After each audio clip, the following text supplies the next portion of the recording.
Hi, everybody. If you're 45 or older, talk to your doctor, schedule a colonoscopy. We're looking for budworms today. And we found evidence of it. Well, I might have found some more evidence of it too.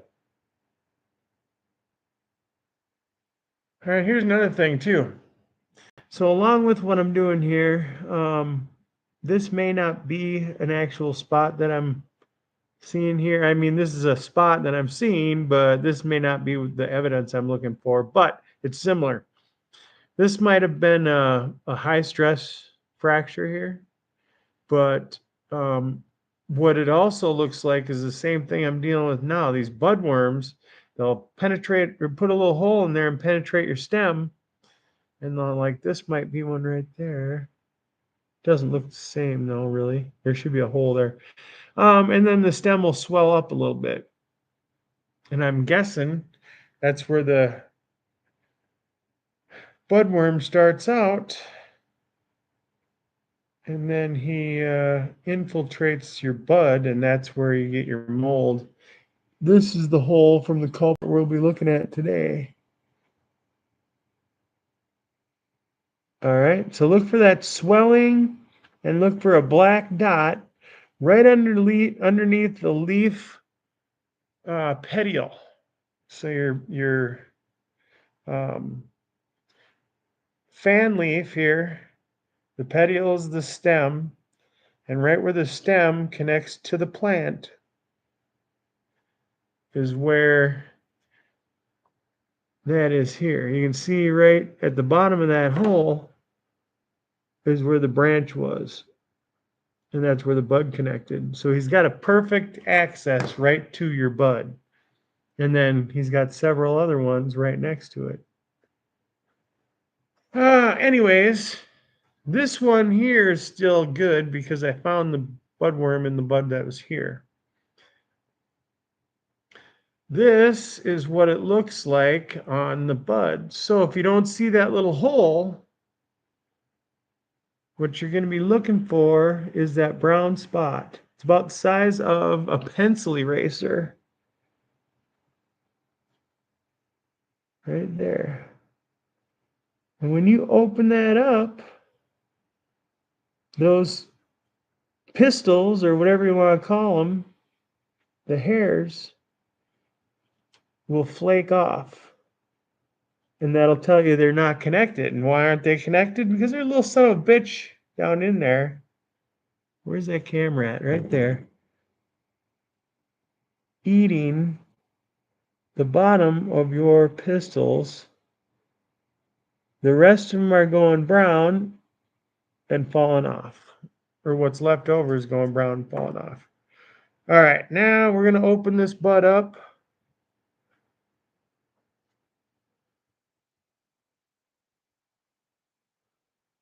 Like so.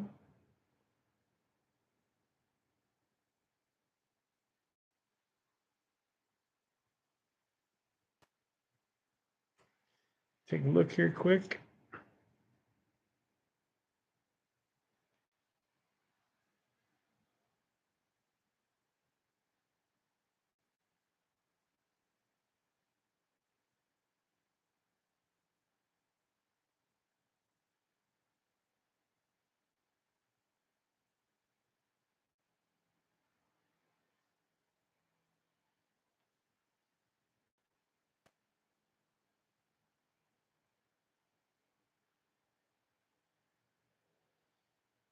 If you look down in there, in your bud, and you see a little hole in there, I guarantee up in there, we got a little aphid action going too.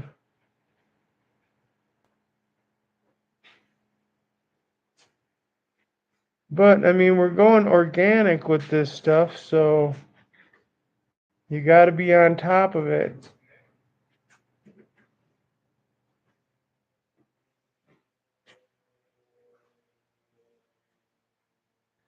And what I do to get rid of them is just what you're seeing now. You pick them off and you kill them.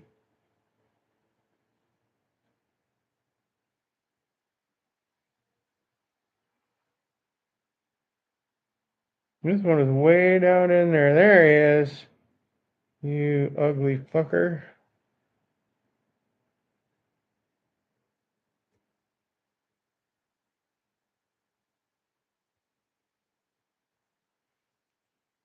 All right.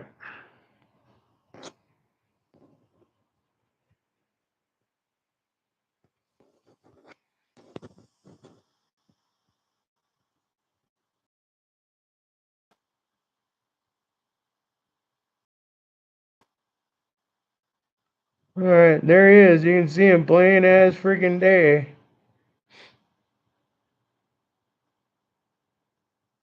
I don't know if I squished him or what. There he's moving. All right, folks, those things are going to do some damage. Get rid of them. You can't see barely them. I don't even think we could see them in there. Stabilize this here. I mean, all you see is the little brown damage.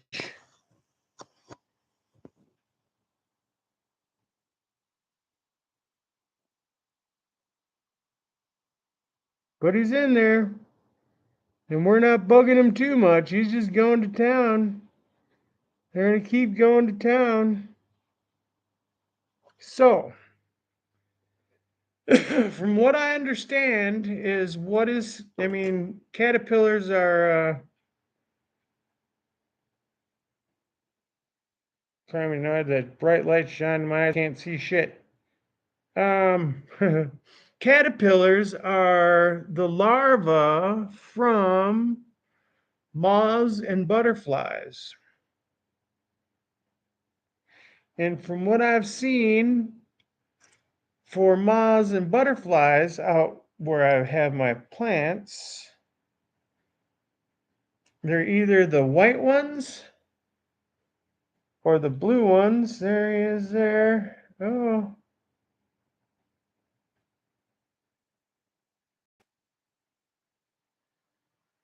Okay, no surprise, but there's a couple of them down in there.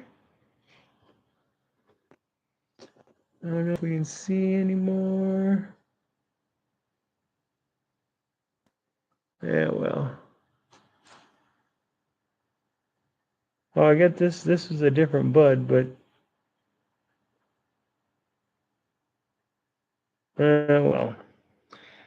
Either way, you've been warned. I tried to warn you. I don't know what to do about them. I do not know. Oh, there he is. God. White little fucker.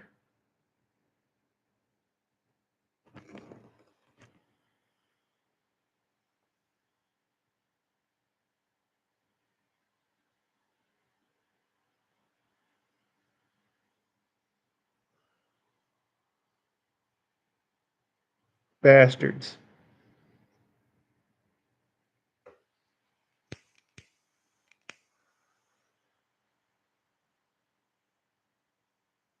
There, he's cooked now. Crumbawig! Cheers! Good to see ya! I was just discussing budworms. And let me show you inside there, that brown crappy mess in there. That was the budworms. And this is the budworm hole. So watch out for them bastards. We're seeing them all over the place. I didn't think I had them on every plant, but now I'm finding them just about on every plant.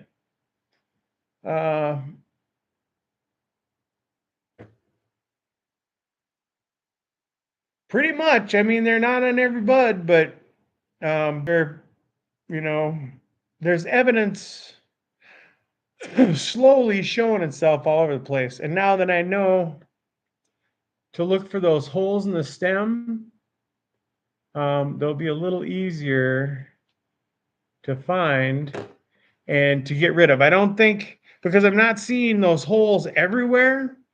You know, that hole there. I'm not seeing them everywhere on every stem, but there's probably some on 5% of the stems out there. And let me look in this hole, see if there's anything else down in there. I mean, that's where I'm assuming the moth laid its eggs.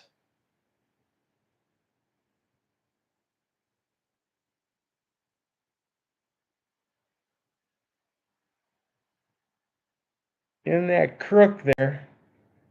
And then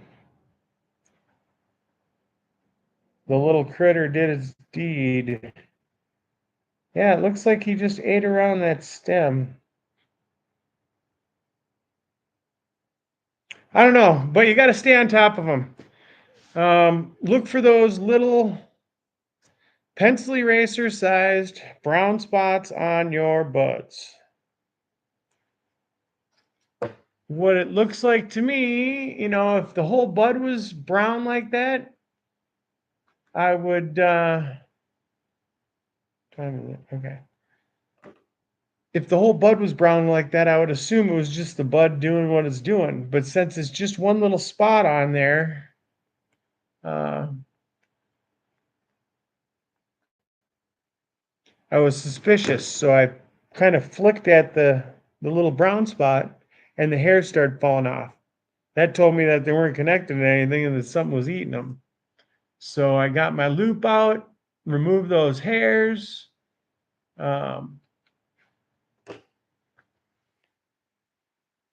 Looked down in there with the loop, and then I saw some movement down in there and opened it up a little more, and pretty soon he's got this little hole carved out in there. And he was just the littlest thing. So I killed him off. Or first I just squished the bud, right? Put it in my pocket. Came back in here and looked at it again, and the son of a bitch was still alive. So you got to really destroy him. Hit him with a hammer, something like that. So this one here is a seed from a friend of mine, and he said it was either he gave me two seeds. One was a golden goat, one was an orangegasm, and they were both in the same bag, so I don't know which one's which, but this one here, I'm assuming this is the one that I have all trained out, that is fully in flower. I think I've got a couple weeks left on this. I don't have any numbers, but we're slowly getting white trichomes. They're starting to get cloudy. There's still a lot of clear, and I don't see any amber except for any that may have gotten damaged by touching or whatever. So yeah, that one's got probably 2 weeks left. We are getting some hot temperatures here, so that's going to play a role. But I have plants in like 4 different stages. The one here that's a couple weeks out. Now they're not very big because there's a couple of hundred Mancolas. Probably about 120 Mancolas. So it's going to distribute his energy between all of those. But then I have some that is probably 3 or 4 weeks out, and then some that's 4 to 6 weeks out. None of these do I have any time schedule on. I'm just going by what the nugs look right now.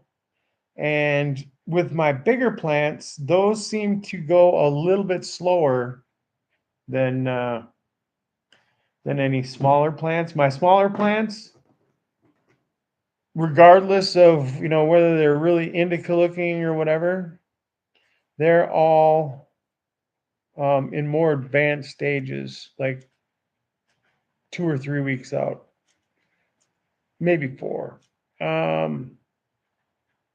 depending on how, and I mean, it's all personal preference, but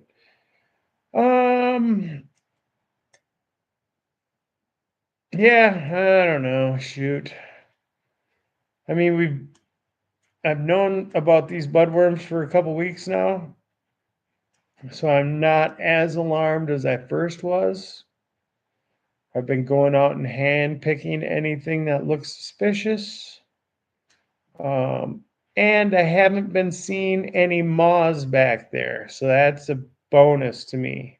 I'm sure these things have some kind of, hibernate or not hibernation, some kind of,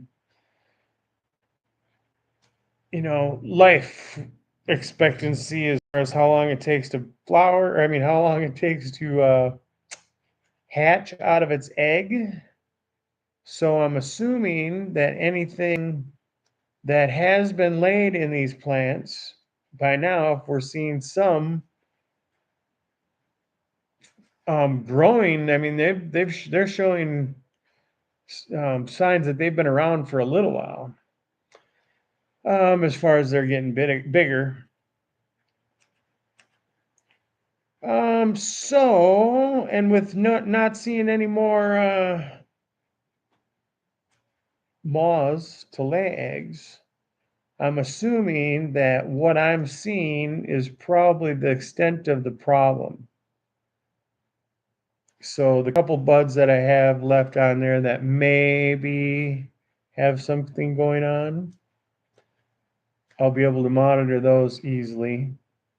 And then, like those brown spots on the stems, those holes,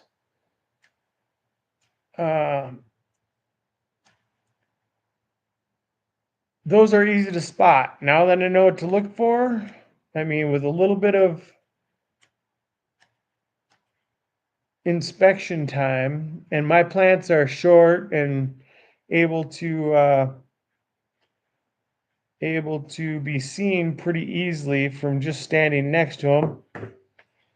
Warriors Nation, C Money, what's up? How you doing? Thanks for stopping in. We're talking Minnesota budworms today, and this is what we're finding. So we've got a little hole there,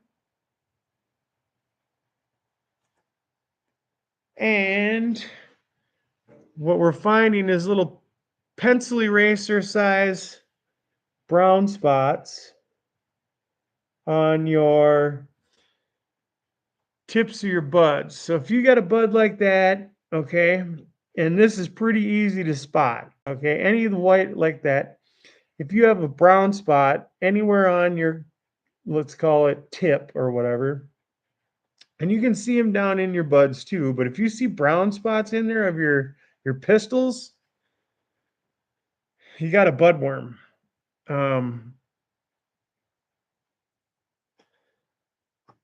If it's not a pollinated pistil. Well, let's see if I know hopefully I killed this thing off, but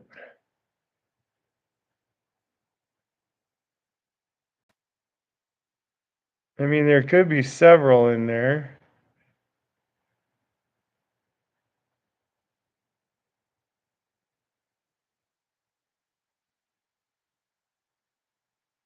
Yeah, but you don't want this shit, literally.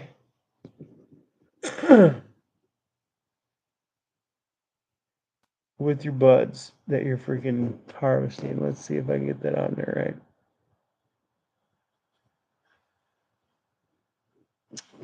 Well, there you go. All right, that black in there is goddamn caterpillar crap. You don't want that shit. Now, I haven't done too much research or anything on any pesticides or nothing like that. I don't like using that stuff. I have honeybees in my yard. They're not very far away. And who wants to spray their stuff anyways? I don't know. Anyways, so I'm gonna keep doing what I'm doing. Like I said, I've never had this issue before. Hopefully it's an isolated incident. But that looks like terrible to me. Oh, is that a little critter in there? That quite possibly is. Or it's Bud. I don't know. It's hard to see if he's moving. I think he is. Yeah, he is. There's that fucker. There's one of them at least. But compared to where I was at 2 weeks ago, when I was looking at a few plants and I was like, oh shit, we got a freaking problem here. And then I was like, really? Oh shit.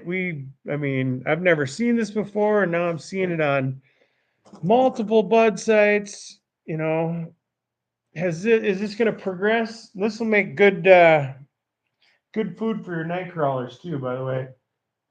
And that's where else we're going with this. Let's try and get off the bad subject here and talk about our nightcrawler castings. Okay, I've been working with these guys all freaking summer long, and they've been making all kinds of nutrients for me.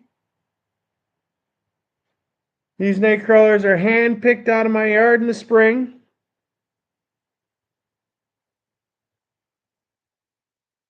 And then I use them nightcrawler castings. And now I'm going to be using them for aeration. I've got probably 200 or 300 night crawlers in there. Now your red wigglers, those guys are perfect in your top part of your soil, first few inches.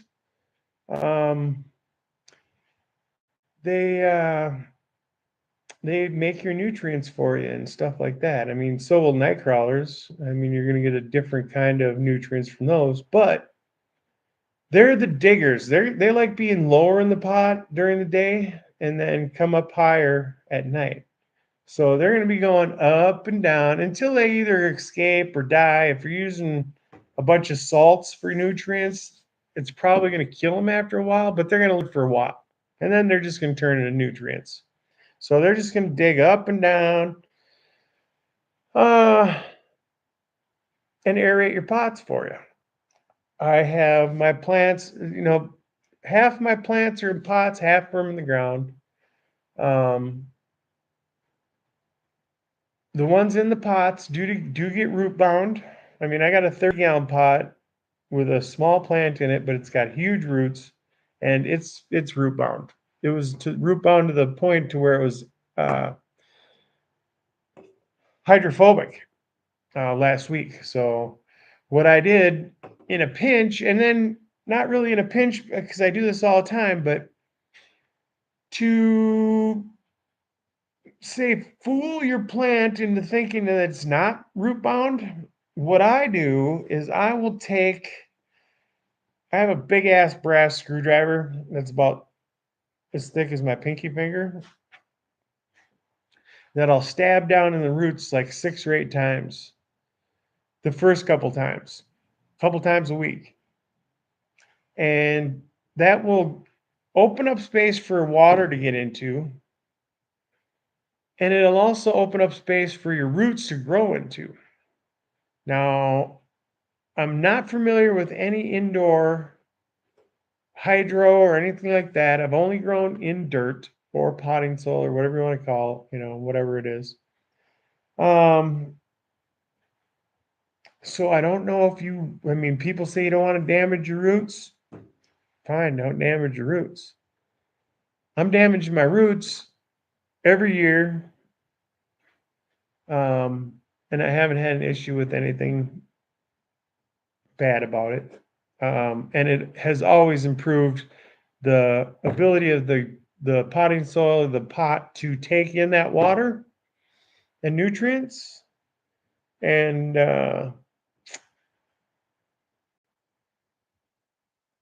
gives your roots some area to grow into.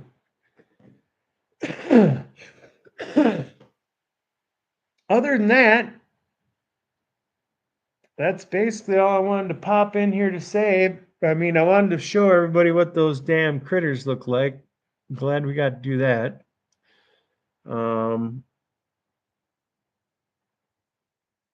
And I'm seeing a little more here.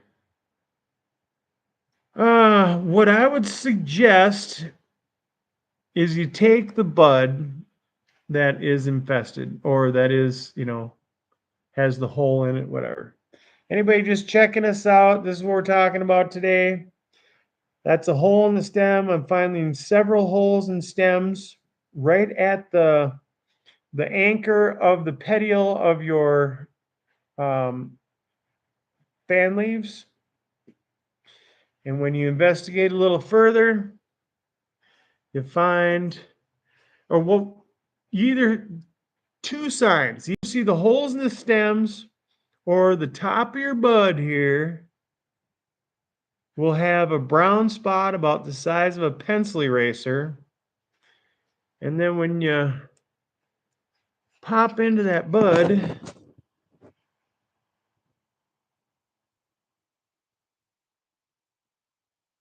you find all that brown damage in there, which is dead freaking petiole or dead pistils and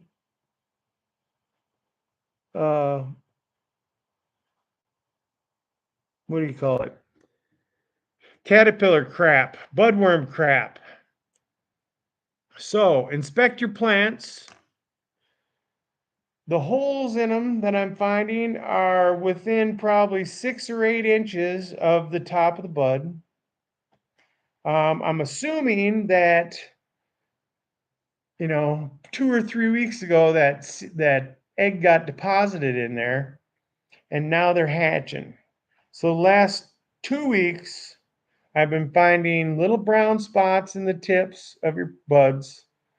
Flick it like this a couple times, and if you see those hairs start to come off, you better freaking either look down in that hole or destroy that bud. Destroy it, burn it, blow it up, whatever you got to do. There's more than one of them damn things in there, I can probably pretty much assure you, and they're not going to stay in that one bud for long. So right now, if you're in Minnesota, you need to be checking your plants if you have not already. Now, I don't know what anybody uses for pesticides for this kind of stuff. If we've had them around here and I'm just now learning about them or whatever. But, that is one route. But if you're not going to go that route, which I'm not, you have to find those spots in the stems that have holes. And they'll swell up too around it. So this is just an example, but it's not a spot, but this is actually a fracture. The stem got bent and it healed itself, but there'll be a hole and then there'll be a little swelling like that. I don't know, this one should have it too. Yeah, this does. So you can see, boom, you got that hole and then you got a swelled up branch. That sucker was hiding out in that hole while it was developing into a caterpillar. And now that the buds are nice and developed, he's got a nice place to eat and grow up. Inspect your plants. Other than that, I'm probably about done with what I wanted to say here. This is the last day of my weekend, so I'm going back to work tomorrow. 2 weeks, 2.5 weeks, I'm going to start cutting stuff down unless weather tells me I need to start sooner. But I don't think I'm going to be going any later, at least starting, because I don't want everything to get all fluffy. And outdoor tends to get fluffy a lot if you leave it out too long, from what I've seen. So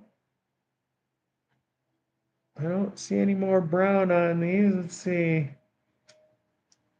Yeah, I hope so, man. That's why I'm trying to do this. I know in the state I live in, this is just our Anthony Lester. Thanks for stopping in. We're talking budworms today.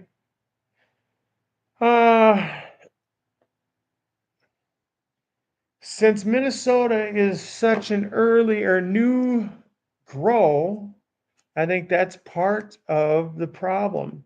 People were unfamiliar with what they were bringing into the state. I'm sure people were bringing stuff into the state.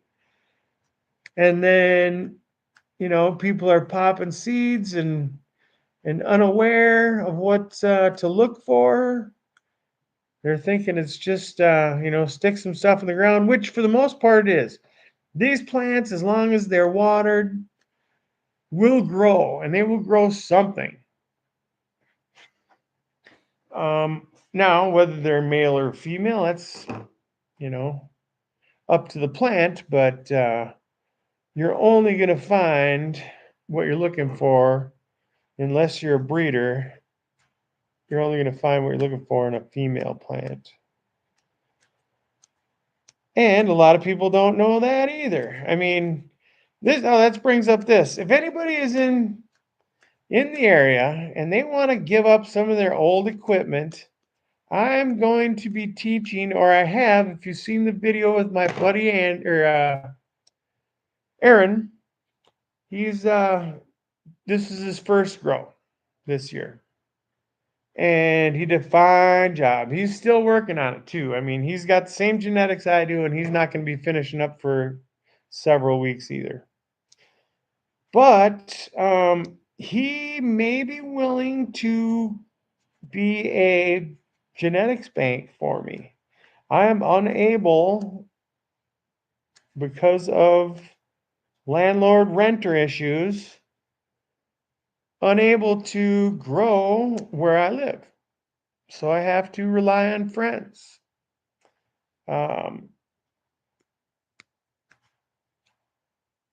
lot of them are at their extent to what they can grow. So I've been looking around for somebody to help me, and maybe, or for somebody to mentor. And in exchange, that person would possibly keep some genetics alive. And to me, that would be the easiest way to actually start learning would be vegging plants. And why not start from the beginning, right? So I purchased a heat mat, and I do have a little, it's like a Miracle-Gro type or whatever, or seed starter, hydrodome, or whatever you want to call it. But if anybody's got some old, lightly used, but still practical equipment, he'd be ecstatic to have it. Anybody in the, 35 northern 35E, 35W split area, Forest Lake area, and they want to donate it, or if they just want just a little bit of cash or want to trade for some nugs or something. Right now we don't have any nugs to trade, but we're getting there. We don't really need to start out with much, and really what I have now will get him going and will get us through. But I know there's a lot of people that's got a bunch of stuff laying around, and maybe they picked up some new stuff and they want to see go to a good home. Watch that video with Aaron's Plants. He's a brand new grower, very enthusiastic. His family at home is in on it. His daughter was helping. She brought the plants in when they were storming and stuff. She's like, I think they looked like they were going to be beat up or something like that. I didn't want them to get hurt, so she brought them in. And I just think that'd be a good way for him to start. He can, I mean, when you're cloning, you got a plant factory there, so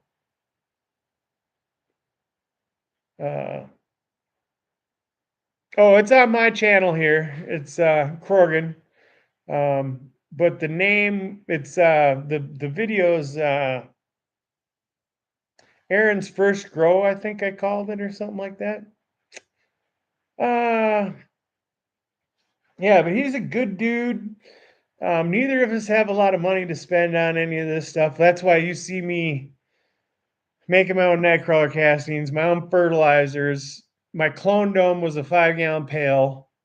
I had this hand warmer that's so he's already 10 steps ahead of where I started. um, we're gonna just use probably just a fluorescent light. I've got a little hydro dome seed starter box kit thing. I've got a heat mat, a nice one too. It dials up. I mean, it's not no cheap $10 one. It's got bells and whistles on it. Um,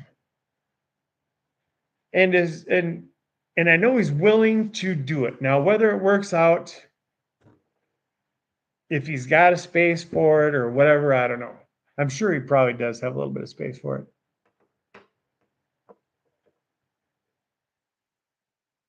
I know, and I can't wait. I mean, this one here, I can't believe it started budding so fast, but it is so trained out. It's 100 of these basically, and that's all that plant is. So I cut this thing off at the bottom of the last bud. So that's how tall my plant is, other than the stem that's kind of wedged up. Yeah, that is exactly pretty much how tall my plant is. Um, and then you got 100 of these, maybe 120. I'm pretty happy with that. And when it chunks up here in a couple weeks, boy, I mean, these are hard nugs already. Smells good. Oh, and I got one that's bubblegum, man. Bubblegum. Woo-hoo. Ah. Anthony Lester is making his own compost and mountain soil. Hell yeah. Uh, yeah, I made my own biochar this year and inoculated it. Compost teas, fermented plant juices. Um, the pepper plant that I have trained out, that was in a super soil that I made by using a uh, department store generic type soil that I put biochar, nightcrawler castings, some of my own. I call it, people I think call it glacial rock dust, but what I use is natural clay. We have blue clay. If you dig far enough down out here, you'll come into some blue clay. And back in the 50s, the owners of the property here dug out ponds and put the spoils from the ponds next to them. And those hills are where I grow. So I'm in a cattail swamp on a little mound growing my plants. Okay, let's see.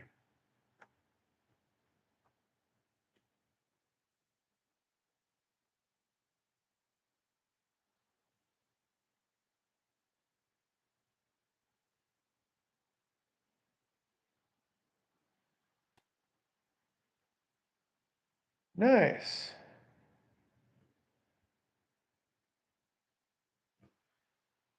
So Anthony Lester has got a PNW Falcon Heavy V12 times an Apes in Space and Kylo Ren from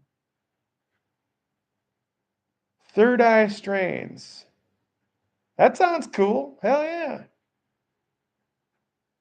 Uh, oh, that's what I was saying. That my one bag seed from my own grow from last year was a power plant grow. I had a couple plants, but the one that I saved the seed from was the power plant. How it got pollinated, I'm not exactly sure, but I did have a male plant on the property that I did do a little bit of pollinating with, but I'm unsure what that plant was. I just knew I wanted to make some seeds. So I popped a couple, one ended up making it, and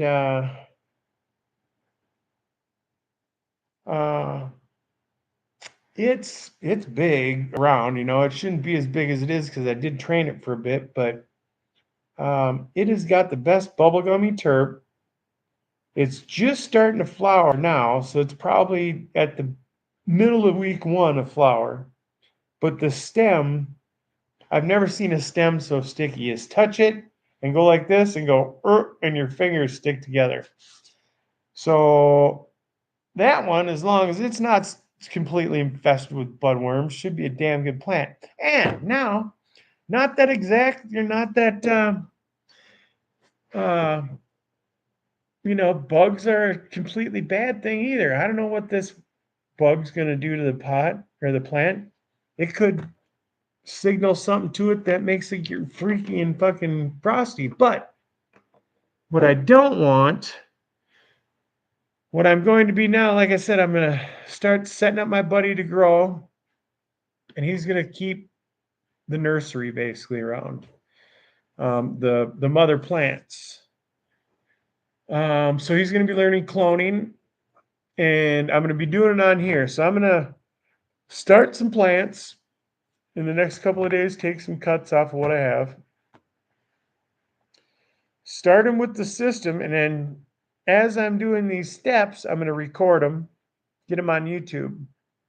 And then when I'm done with this first cycle and have mother plants, I'm going to give him the mother plants, and then he's going to watch the videos, and from those videos, create his own clones, his own mother plants.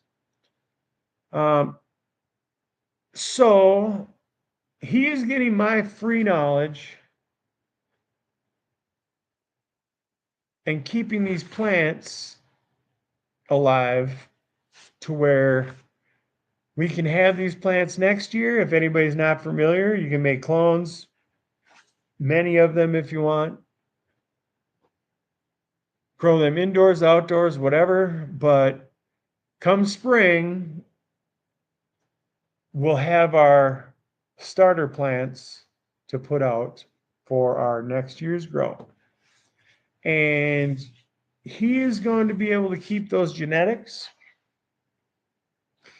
And then return, because now he's going to be at his max for plants, which is 8, not flowering. Okay.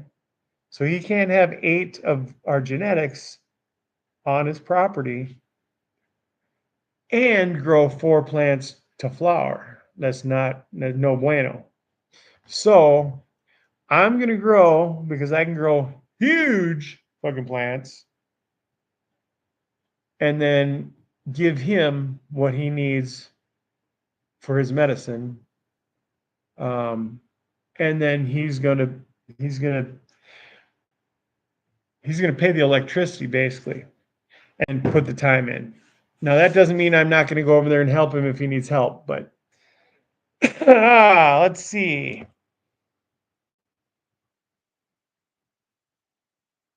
All right, so Anthony Lester's been running worms for a few years now. That's good. That's always beneficial. He's only allowed 4 plants. So are you? Let's see. Oh, hell yeah. So he's only allowed 4 plants there. Yeah, we're allowed 4 plants here. Right now, my biggest one is 5 feet tall and 11.5 feet wide. All tops.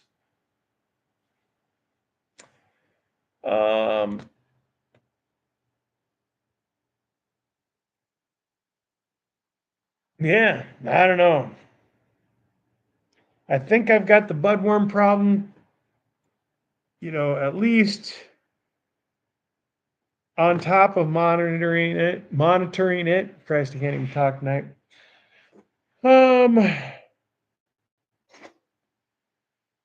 Hopefully there's no other surprises. And I will reiterate, you want to get those bud worms and get those buds off of your plant and out of your grow before they start to mold, because that's going to spread all over the place. Now, I will bring up the freaking fact too that one, like I said, people in the area are no, it's these little white ones, and they're so small you have to look through them. I was showing them through the camera through the loop. They're so small you can't see them with your naked eye. All you can see is the evidence. Um, Now, my buddy did have some green ones, and somebody else had some orange ones, but the ones I'm seeing are white with a brown head. They look like a grub worm, only they're not as fat. Um, but yeah, little white, and I had to look through the loop to see them. You could see the damage, the evidence on the plant, but you have to have a loop to see them. But you take and you find the little brown spot on the top of your bud and kind of flick it like this. And right now you can see those hairs ain't coming off there, right? That stuff ain't falling apart. If there was a caterpillar in there, those would be coming off. They'd be brown first, but they'd be falling off. Smells like fresh cut grass, but I tell you what, I love that smell. That's sticky. It's not frosty. I mean, there's frost on it, but it's not white frosty. My Purple Punch Lemon Drizzle, that sucker is going to be amazing. And then I think that Power Plant is going to be too. Just because it's got sticky stems. Now, I don't know if it's a 13 freaking weeker or what, because it's just starting to flower. I'm assuming since it's flowering later that it's going to be a quicker flower. And this thing here has been flowering for probably 5 weeks, 4 or 5 weeks.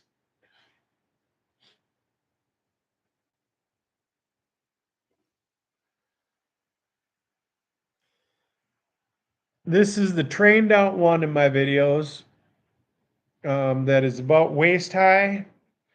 And, you know, it's probably 6 foot around, I guess. So 3 people would probably have to be around it to put their arms around it. Anyhow, that's all I got. I'm gonna go hang this little fucking branch here, which ain't too bad. That's got a quarter on it when it's done, I suppose. Maybe an eighth, or just it's between a quarter and an eighth. Anyways, thanks everybody for stopping in. Talk to your doctor, schedule a colonoscopy. You don't want to wait. I just dropped the bun on the floor and I can't find it. Funny. Oh, there it is. Anyhow, I appreciate everybody stopping in. Watch for them bud worms. Don't forget to you know, get some if you don't already have some night crawlers going, get some night crawlers. Throw them in your pots. That'll aerate them up a little bit if you're root bound. I'm gonna go pass some of these out to my plants in the next day or so because I won't be needing them for the rest of the year. Minnesota gets pretty cold and I don't need them in the house. Other than that, the damn mosquitoes around here have been crazy. Thanks, Anthony. Thanks, Anthony and Lester, for stopping in and hanging out. I appreciate it. We're gonna do one bong rip before we go, and yeah, we'll see you on the next one.